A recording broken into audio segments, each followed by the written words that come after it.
uka opa singillaridan boshlashligi va butun dinimiz, davlatimiz o'zi nima qilyapti?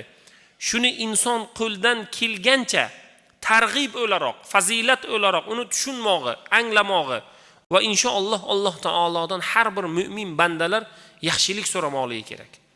Alloh taolo barchalarimizni olib borayotgan ishlarimizni manfaatli bo'lmog'ini, farzandlarimiz, bugun zurriyotlarimiz o'sib boryaptilar. Bugun himmat, insonni himmati keng bugun. Nega deysizmi?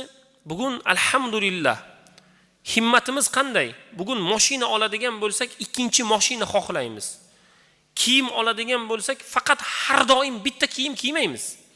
Ikkita, uchta kiyadigan kiyimlarimiz bo'lgan. Bittasi to'yga, bittasi ishga, bittasi xonadonga kiyish uchun. Nimadan bu? Himmatimiz balandligidan. Ovqat yesak ham hatto bitta ovqat yemaymiz.